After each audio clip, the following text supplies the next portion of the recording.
Students and welcome back to my channel math solutions with Rose ma'am.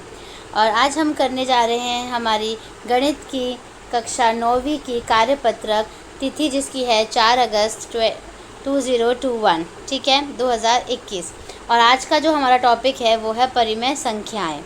बच्चों, आइए परिमेय संख्याओं के दशमलव प्रसार पर चर्चा करें। ये देखिए, 7/8 का दशमलव जो प्रसार है वो क्या है, 0.875। 2/3 का दशमलव प्रसार है 0.666। 1/7 का दशमलव प्रसार है 0.14285714। ठीक है, इसके आगे हम रीड करते हैं। आगे इसमें ये लिखा हुआ है, P/Q के रूप की सभी परिमेय संख्याओं के लिए P को Q से विभाजित करने पर दो मुख्य बातें होती हैं। या तो शेषफल शून्य हो जाता है या कभी शून्य नहीं होता। कि शेषफल जब हम डिवाइड करते हैं तो या तो शून्य आ जाता है या कभी शून्य नहीं आता, और हमें शेषफलों की एक दोहराव वाली स्थिति मिलती है। इनके दो परिणाम होते हैं, या तो दशमलव प्रसार का अंत हो जाता है या भागफल के अंकों की पुनरावृत्ति होने लगती है। ठीक है, इसमें आगे देख लेते हैं हम कि हम दशमलव प्रसार के बारे में आज पढ़ रहे हैं, शांत दशमलव प्रसार और अनवसानी आवर्ती दशमलव प्रसार। ठीक है, 7/8 के उदाहरण में दशमलव प्रसार 0.875 है। ऐसे अन्य उदाहरण है 4/5 का 0.8, 3/4 का 0.75। इन सभी मामलों में दशमलव प्रसार सीमित चरणों के बाद समाप्त होता है। हम ऐसी संख्याओं के दशमलव प्रसार को शांत कहते हैं। मतलब जो प्रश्न आपका ख़त्म हो जाता है, आगे सॉल्व नहीं होता, उसको हम शांत कहते हैं, शांत दशमलव। 2/3 और 1/7 के उदाहरण में हमारे पास भागफल में अंकों का दोहराव है, लेकिन अंक जो है बार बार रिपीट हो रहे हैं। हम कहते हैं कि यह प्रसार अनवसानी आवर्ती है। अंकों के समूह के दोहराव को इंगित करने के लिए हम उनके ऊपर बार का प्रयोग करते हैं। ये देखिए, यहाँ पर ये 6 के ऊपर यहाँ पर बार लगा हुआ है, इस नंबर के ऊपर देखिए यहाँ पे बार लगा हुआ है। इसका मतलब है कि जो ये संख्या है ये बार बार रिपीट हो रही है, दोहराई जा रही है। ठीक है, आगे बढ़ते हैं। आगे इसमें आपको कुछ प्रश्न दिए हुए हैं। आइए निम्नलिखित के दशमलव प्रसार ज्ञात करें और उन्हें शांत और अनवसानी आवर्ती दशमलव में वर्गीकृत करें। तो यहाँ पे आपको ये 6 क्वेश्चन दिए हुए हैं। ये 6 पार्ट में अभी आप आगे आपको डिस्कस करके सॉल्व करके बताऊंगी। हम आगे अभी इसके थोड़ा सा और आगे चलते हैं। अभी वो क्वेश्चन थोड़ी देर के लिए भूल जाते हैं क्योंकि आगे उसका आंसर है, सॉल्यूशन जो है। आइए हम अनवसानी आवर्ती दशमलवों को P/Q के रूप में व्यक्त करना सीखें। देखिए 0.7 जो है, 7 के ऊपर बार है, तो इसको आपको सीखना है। तो इसके लिए यहाँ देखिए, पहले क्या करना है, x मान लेना है कि 0.7 जो है वो बार लगा हुआ है उसके ऊपर। अब हमें उसे क्या करना है, 10 से गुणा करना है दोनों तरफ। ठीक है, एक ही संख्या से। देखिए यहाँ पे लिखा हुआ है ना, दोनों पक्षों को एक ही संख्या से 10 से गुणा करना है। क्यों? क्योंकि जो बार है वो एक संख्या के ऊपर है। अगर एक संख्या के ऊपर होता है तो 10 से गुणा करते हैं, 2 संख्या के ऊपर होता है तो 100 से गुणा करते हैं। 10 से गुणा करा, समीकरण 1 हो गया, समीकरण 2। अब समीकरण 1 को 2 में से घटाने पर आपका ये आ जाएगा, 10x में से x माइनस करा 9x आ गया, और 7.77 में से 0.77 माइनस करेंगे तो 7 आ जाएगा। तो आपकी जो फाइनल आंसर आएगा वो आपका आ जाएगा x बराबर 7/9 आ गया। अब आइए इसको देखते हैं बच्चों। अब हम निम्नलिखित दशमलव संख्याओं को ध्यान से देखिए इस तरीके के नंबर्स को देखिए, ये ना ही रिपीट हो रहे हैं और ना ही ख़त्म हो रहे हैं। तो इन दशमलव संख्याओं में क्या अंतर है? ध्यान दें कि ये अनवसानी अनावर्ती दशमलव है। हम इन दशमलव संख्याओं को P/Q के रूप में व्यक्त नहीं कर सकते। इस तरह का दशमलव होता है उसको P/Q के रूप में हम जो है वो व्यक्त नहीं कर सकते, वो आपका चलता जाता है। ठीक है, क्योंकि इन संख्या को क्या कहा जाता है, अपरिमेय संख्या, इंग्लिश में बोले तो इरैशनल नंबर्स जो है कहा जाता है। उसके बाद यहाँ पे फिर ये 3 क्वेश्चंस हमें दिए हुए हैं। निम्नलिखित को P/Q के रूप में व्यक्त कीजिए, जहाँ P और Q जो है पूर्णांक हैं, वह Q जो है वो बराबर नहीं है 0 के। तो आपको ये तीनों क्वेश्चन में आइए मैं अब सॉल्व करके बताती हूँ, और पहले वाले क्वेश्चन भी मैं आपको सॉल्व करके समझाती हूँ।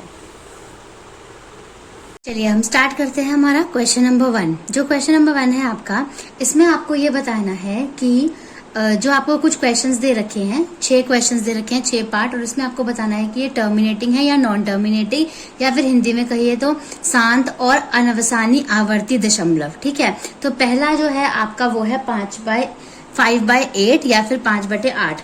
जब आप इसको डिवाइड करेंगे, 5 को 8 से आप डिवाइड करेंगे तो आपका जो आंसर आएगा वो आएगा 0.625। ये यहाँ पे खत्म हो गया, इसके आगे जो है ये सॉल्व नहीं होगा, तो इसलिए हम इसको इंग्लिश में टर्मिनेटिंग कहेंगे, टर्मिनेटिंग डेसिमल।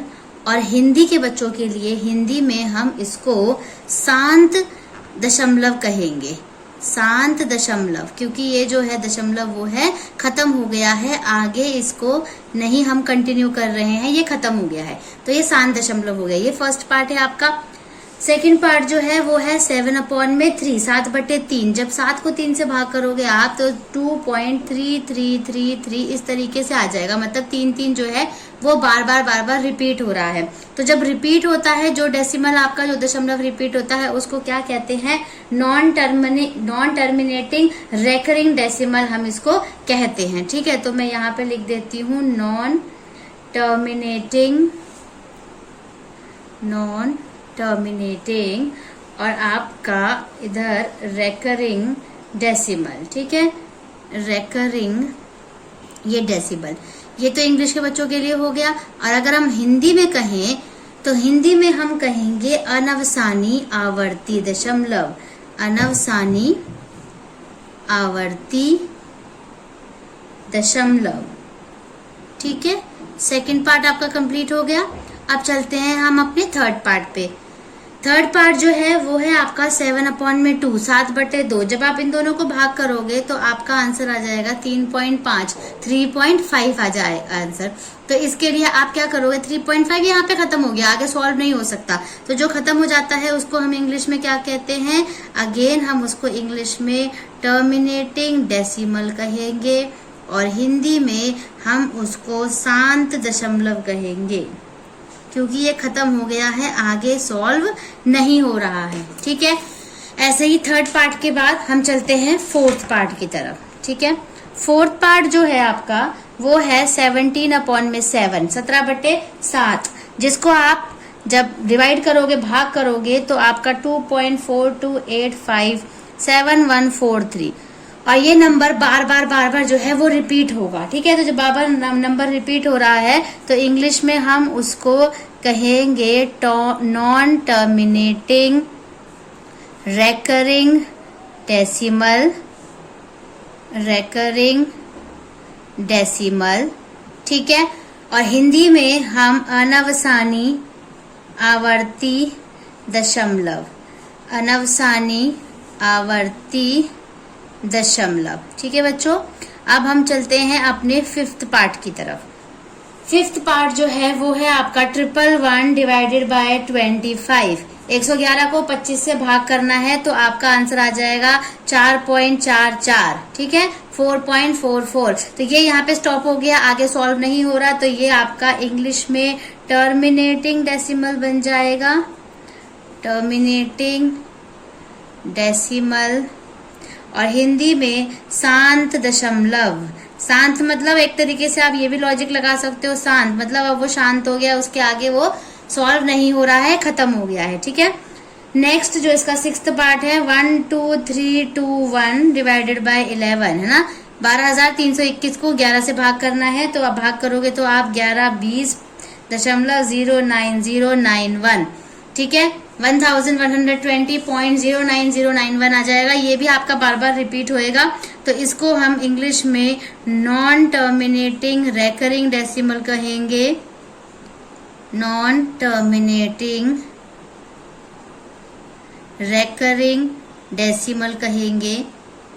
और अगेन हिंदी में क्या कहेंगे बच्चों? हिंदी में यस, वेरी गुड, अनवसानी आवर्ती दशमलव, अनवसानी आवर्ती दशमलव। ठीक है, तो इसी के साथ हमारा जो ये क्वेश्चन नंबर 1 के सारे पार्ट है ये हमारे यहाँ पर कंप्लीट हो गए। अब हम स्टार्ट करते हैं हमारा क्वेश्चन नंबर 2। प्रश्न नंबर 2 जो है आपका, अगर हम इंग्लिश मीडियम की बात करें तो उसको आपको P/Q फॉर्म में जो है वो कन्वर्ट करना है, और हिंदी की बात करें तो निम्नलिखित को P/Q के रूप में व्यक्त कीजिए। तो जो आपका फर्स्ट पार्ट है वो है 0.5 के ऊपर ये बार लगा हुआ है, इस तरीके का जो निशान होता है उसको बार कहते हैं। ठीक है, तो चलिए इसको कर लेते हैं हम। सबसे पहले हमने ये मान लिया कि x बराबर जो है वो हमारा 0.5 की 5 बार है। ठीक है, इसके बाद ये हमारा जो है फर्स्ट आपका एक समीकरण हो गया, फर्स्ट इक्वेशन हो गया। ठीक है, जिसमें ये 5 जो है वो क्या हो रहा है, बार बार क्या हो रहा है, रिपीट हो रहा है। बार हटा करके बार बार रिपीट करके भी लिख सकते हो। उसके बाद आपको क्या करना है, मल्टीप्लाई करना है बोथ साइड बाय 10। ठीक है, क्या करना है, गुणा करना है। किससे करना है, 10 से आपको गुणा करना है। ठीक है, 10 से दोनों तरफ। इसको भी 10 से गुणा कर लीजिए तो क्या हो जाएगा 10x, और इसको 10 से गुणा करेंगे तो क्या हो जाएगा 5.555। इस तरीके से आ जाएगा ये। तो ये आपका इक्वेशन नंबर 2 हो गया और समीकरण नंबर 2 हो गया। ठीक है, अब समीकरण 2 और 1, इक्वेशन 2 1, तो आपको क्या करना है, इक्वेशन 2 में से 1 को क्या करना है, माइनस कर देना है, घटा देना है।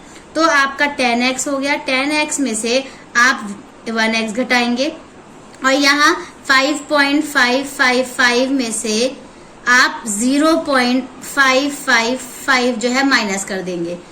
10 में से 1 माइनस करेंगे तो 9x आ जाएगा, और 5 में से इसको माइनस करोगे तो 5 आ जाएगा। ठीक है, और ये आपका x इधर ही रहेगा, और 5/9 या 5/9 जो है वो आपका P/Q के रूप में इसको मैंने व्यक्त कर दिया। P/Q के रूप में इसको मैंने इसको फॉर्म में मैं लेके आ गई। उसके बाद हमारा क्वेश्चन नंबर 2 चलते हैं। इसका इसी का सेकंड पार्ट है, मतलब जो सेकंड पार्ट है वो है आपका x बराबर 0.47, जिसमें 47 के ऊपर बार है। ठीक है, तो इसमें इसका मतलब जो आपका 47 है ये बार बार क्या हो रहा है, आपका रिपीट हो रहा है। तो ये आपका इक्वेशन नंबर 1 हो गया, समीकरण नंबर 1। अब आपको क्या करना है, मल्टीप्लाई करना है। कितनों के ऊपर बार है, 2 नंबर के ऊपर है, तो फिर जिसमें 2 0 आती है उससे मल्टीप्लाई करेंगे, मतलब 100 से। 1 0 1 के ऊपर है तो 10 से मल्टीप्लाई करेंगे, 10 से 2 के ऊपर है तो 100 से। तो मल्टीप्लाई बाय 100 करना है, 100, या फिर हम हिंदी में लिखें तो 100 से क्या करना है, गुणा करना है। ठीक है, दोनों तरफ।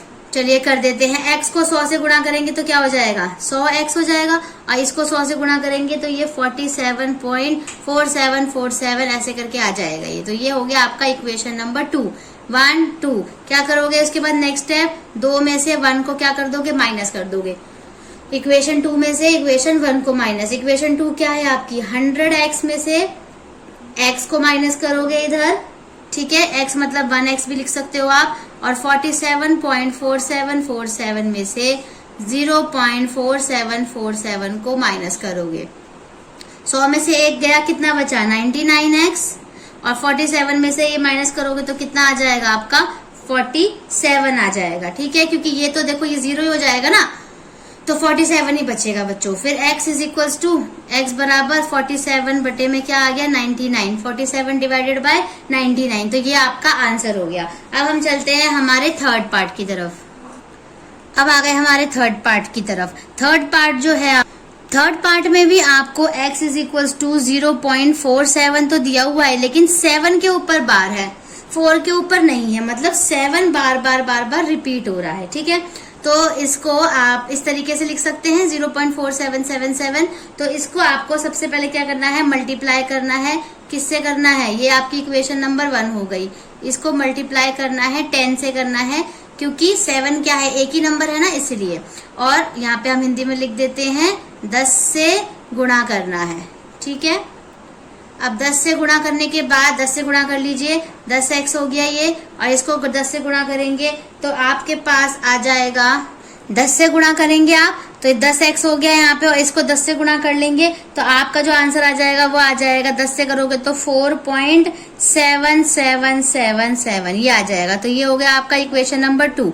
अब 2 में से आप इक्वेशन नंबर 1 को माइनस करोगे तो 10x में से 1x माइनस करना है, और 4.77 में से 0.477 माइनस करना है। तो 10 में से 1 जो माइनस करा क्या आ गया आपका 9x आ गया, और इसमें से इसको माइनस करोगे तो आपका 4.3 आ जाएगा। फिर 4.3 की तरह ऐसी का ऐसी और बटे में 9 हो गया, पॉइंट हटाया तो क्या आ गया आपका यहाँ पर 0 आ गया। तो आंसर जो है आपका फाइनल आ गया 43 बटे 90 या फिर 43 डिवाइडेड बाय 90 या बाय 90। ठीक है, तो इसी के साथ आपका ये जो क्वेश्चन नंबर जो 3 है ये आपका कंप्लीट होता है और हमारी आज की वर्कशीट भी कंप्लीट होती है। तो thank you students for watching this video. मिलते हैं नई वीडियो में नई वर्कशीट के साथ। और अगर अभी तक किसी ने मेरे चैनल को सब्सक्राइब नहीं किया है तो आप चैनल को जरूर सब्सक्राइब कर लीजिए और बेल आइकन को भी प्रेस कर लीजिए। Thank you.